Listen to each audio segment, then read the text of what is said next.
millones de pesos.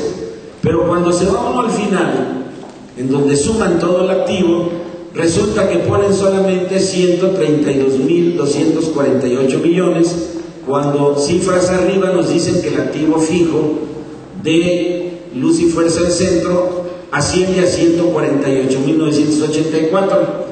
Lo que hacen es un truco contable, es decir, le restan depreciación. Yo este asunto lo he comentado con los expertos, con los contadores, y el asunto está muy sencillo. ¿Cómo le vas a cargar depreciación a construcciones, a sistemas, a propiedades que vienen de comienzos del siglo pasado?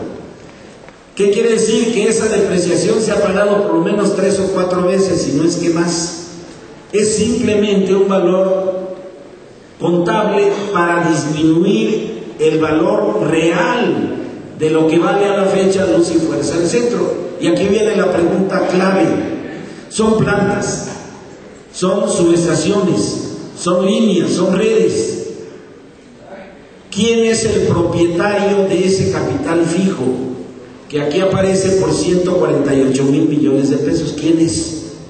Cuando hemos visto que desde 1960 a la fecha se pasa de ser un patrón mayoritario a ser un patrón único, pues el único propietario es la nación mexicana.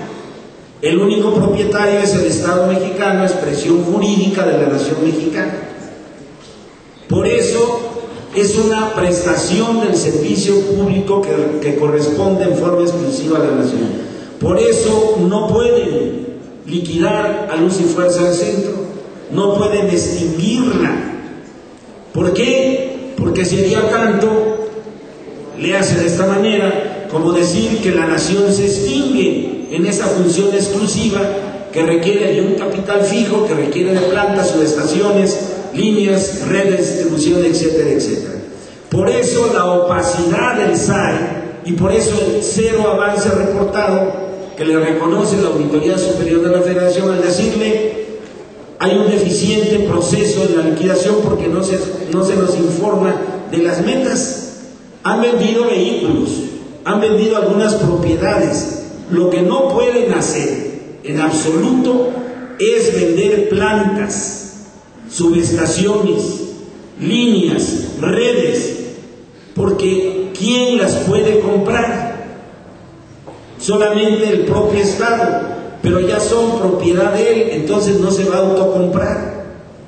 Por eso le han dado largas al proceso de liquidación y por eso ya se les agotó el tiempo. El cálculo del gobierno, el cálculo de Calderón era que este proceso transcurriera en semanas o meses y que derrotado el sindicato, entonces ellos iban a disponer a su libre voluntad para el proceso de la privatización. La sola resistencia del Sindicato Mexicano de Electricistas a estas alturas, cuando al gobierno federal le restan solamente 4 meses con 5 días para que sea derrotado el 1 de julio, porque no va a ganar la Chepina, no va a ganar su PAN, va a echar completamente al traste este proceso de liquidación. El comodato, que es una figura torpe, ilegal, con la cual le dan la administración sin obtener ganancia, dicen el comodato, a Comisión Federal de Electricidad, es solamente una maniobra para ganar tiempo, pero el tiempo ya se les agotó. Buena parte de la discusión que aquí se generó en relación al destino del sistema hidroeléctrico en Necaxa, ya vimos la parte técnica muy fundada, muy soportada que nos hace el ingeniero Espínola. Yo estoy abordando la parte jurídico-constitucional. Necaxa tiene que ser rehabilitada. Primero, porque es una necesidad técnico-operativa desde el punto de vista de mantener la estabilidad eléctrica en la región central del país.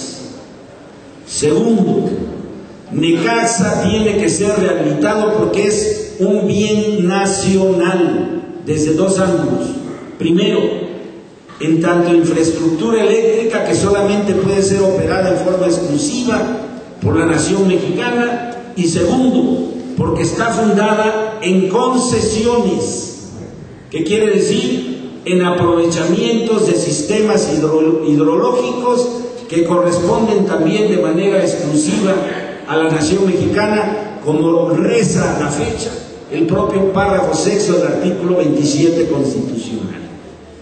Eso de tener de 18 generadores solamente a 3 funcionando para ir sacando el agua y que no desborde los sistemas de presas es simplemente una vil y chueca maniobra que tiene que ser denunciada en todos los terrenos. Esto tenía ganas de decírselo al diputado local, no fue posible porque no me gusta interrumpir en estos hechos a quien está hablando, y si soy ponente tenía yo que aprovechar mi tiempo y no hacer una atropellada y rápida aclaración, sino darle fundamento a lo que estoy señalando. Sí, en efecto, la materia del servicio público de energía eléctrica, la materia de aguas nacionales es materia federal, pero un Congreso local tiene todo el peso que la propia Constitución le otorga para oponerse de manera fundada a este caprichoso deseo de Calderón de bloquear la rehabilitación del sistema hidroeléctrico de Necaxa. Si algo hay que pedirle al Congreso local es que cumpla su función en representación del interés del Estado de Puebla, en interés de las comunidades que se nutren a lo largo de decenas de años a partir de la operación de la prestación del servicio público de energía eléctrica en esta zona. Son razones suficientes para que el Congreso local, que no es lo mismo que gestione, a que realice una función fundamental en defensa de los intereses de nosotros en el Estado de Puebla. Y hay muchísimo que hacer, muchísimo que hacer. Lástima que no tuvo la paciencia de esperarse al término de este foro para escuchar estos razonamientos. El burro. No caigo en eso. Puede ser que sea un problema de falta de información y por otro lado está un interés de partido, por supuesto, porque el PRI de Peña Nieto avaló el proceso de extinción de Luz y Fuerza del Centro y muy recientemente se ha expresado a favor de que continúe la privatización de la industria eléctrica en México. Allá el que quiera apoyar ese partido, que sigue buscando clavarnos la daga en el corazón de las familias electricistas. Cada quien con su conciencia, como bien nos los ha recordado el ingeniero Espino. Termino con lo siguiente, compañeros. De verdad el tema da para mucho y no quiero abusar de su cansancio, que ya observo en sus ojos y en sus expresiones, pero termino con lo siguiente. A Calderón le fallaron dos cálculos. Él calculó en tiempo de que nos iba a vencer, primero a través de una represión colectiva y selectiva. Hoy lo sabemos cuando la revista Proceso nos hace el conocimiento mediante testimonio de lo que nosotros ya sabíamos. En realidad era el ejército disfrazado de PFP. Era el ejército armado con armas de alto calibre, con la orden de disparar a los que se acercaran y después montar los escenarios para recordar dos grandes tragedias nacionales: el movimiento estudiantil de 1968 y la represión a los ferrocarrileros de Demetrio Vallejo. Esa era el plan del gobierno fascista criminal de Calderón. No le funcionó.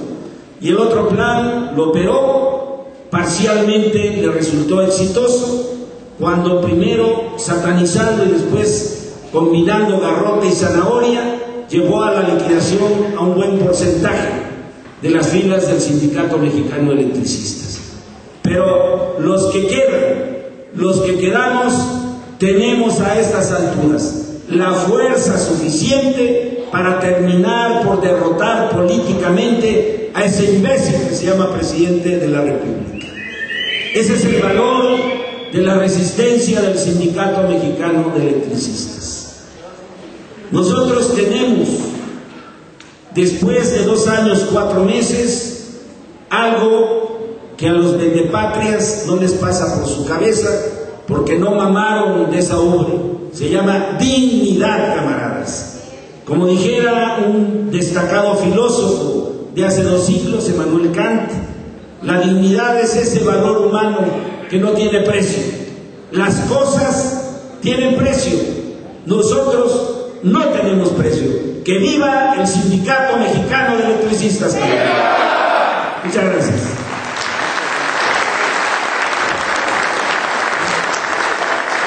Gracias, compañera Bazán. Pasamos a la sesión de preguntas y respuestas. Adelante, compañero Saavedra. Para aclarar el punto, compañero Lozano. No fueron 2 casos, 3, compañeros. Él se va y nosotros nos quedamos. Ese sería